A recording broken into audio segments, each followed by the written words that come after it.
All right, welcome to my YouTube channel, Matt Levine, a little live sports talk. A couple of subjects to cover, one in particular that I'll branch out from. But first, do me a favor. Go ahead and subscribe to the YouTube channel. Now, I've been plugging shamelessly, as you can kind of see on the mic flag. I'm going to do a review of the mic flag. I've been thinking about that. But you saw the logo, right? There you go, 954sports.com. Go check that out in addition to the YouTube channel. What I've been asking people to do on my various sportscasts here on the YouTube channel is go to the website, and there's a contact button, and put in your request of subjects, topics, thoughts, opinions, things that I can do here in addition to the website to add material based on basically taking your requests. That's what I'm doing, like Casey Kasem, kind of, sort of, maybe. Anyway, I got my first ever request here at 954.com. I'm going to queue it up, and I am going to read it to you. And by the way, it's coming from, the name of the gentleman is Frederick Curtis. He's from Red Hook, Brooklyn.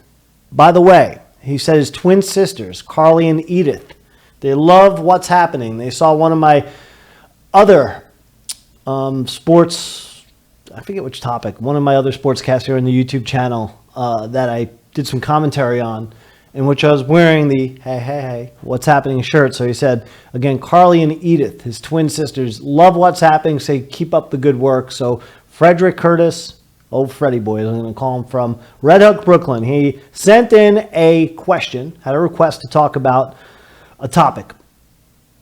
Says, as the draft gets closer, NBA National Basketball Association, what are your feelings about the draft lottery for the NBA? In addition, why are they the only league that does it? And what are your feelings? Because when the worst team doesn't get the top pick. And I think the odds for the first pick were spread out more for the first four worst teams. Correct. Okay, so let's talk about that. Freddie Curtis from Red Hook. Thank you so much. 954sports.com. Send in the comments, questions, ideas, opinions, whatever. Send it in. So let me answer your question, and I'll answer it in my way that I think is best possible. First off, do I like the NBA draft lottery? No. It's simple to answer that question. I've never been asked, never really thought about it.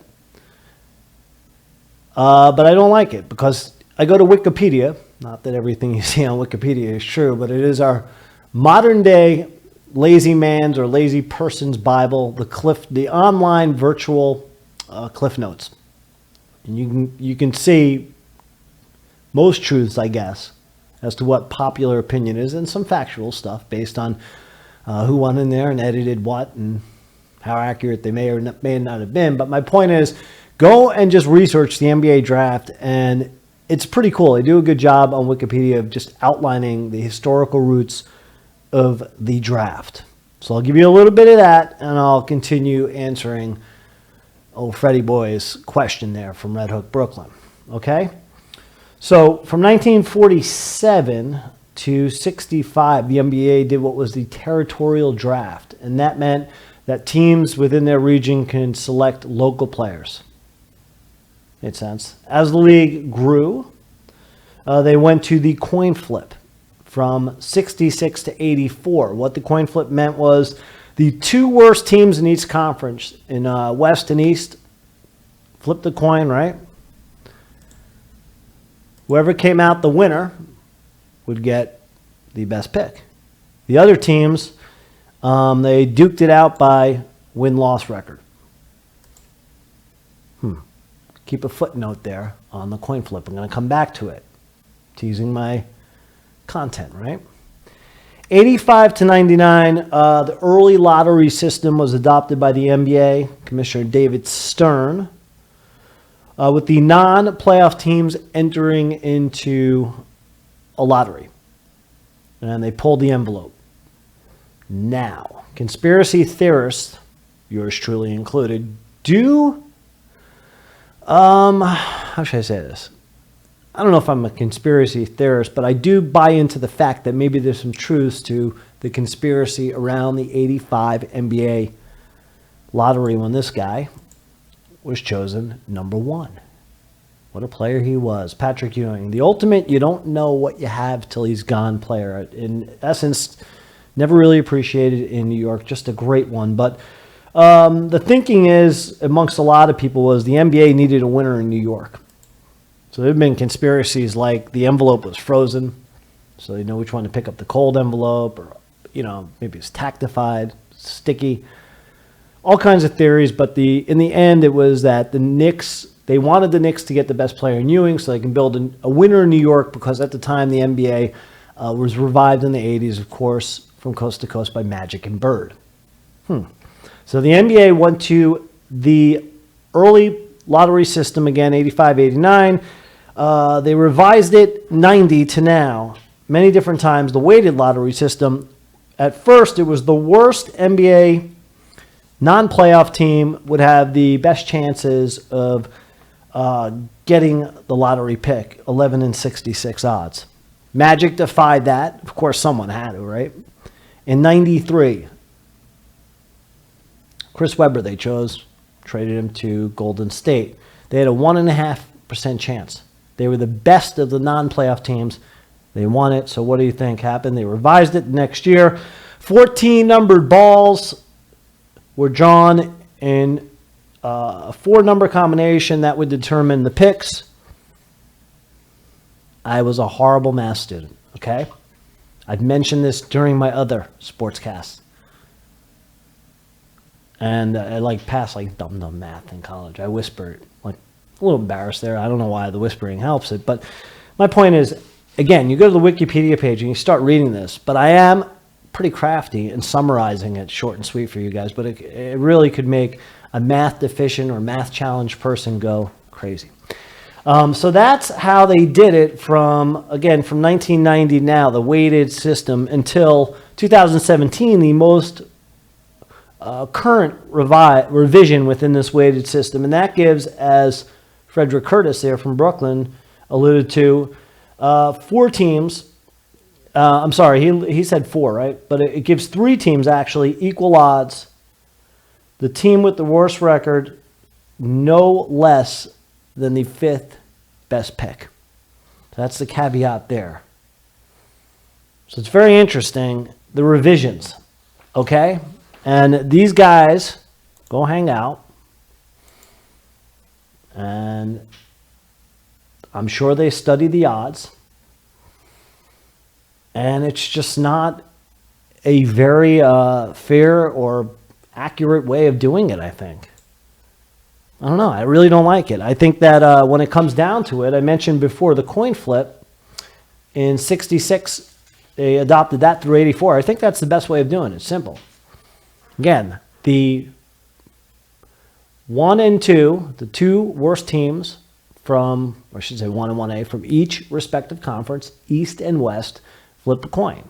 That team gets the first pick, and then it's determined who gets the second, and then beyond that, it goes to wins and loss records.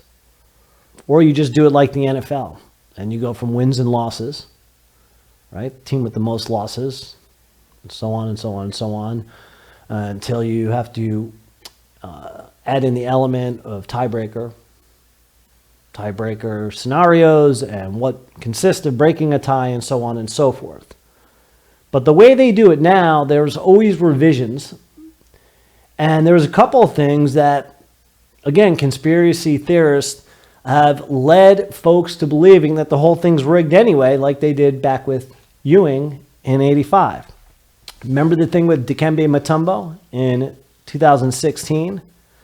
He tweeted in advance that congratulations to the Sixers for getting the first pick. How would he know if the draft lottery didn't happen? 2017, there was an issue with Luke Walton where Magic Johnson assured him when he became the coach that they would have a top 3 pick, and everyone was like, how'd Magic know? That was another thing. Also, with the 76ers, they really got the latest revision in 17 going here into 2019 because they were kind of doing what the football teams do, right? Suck for Sam like the New York Jets, and that they were just tanking and increasing their odds. So that's why the NBA went to this new 3 worst teams equal odds.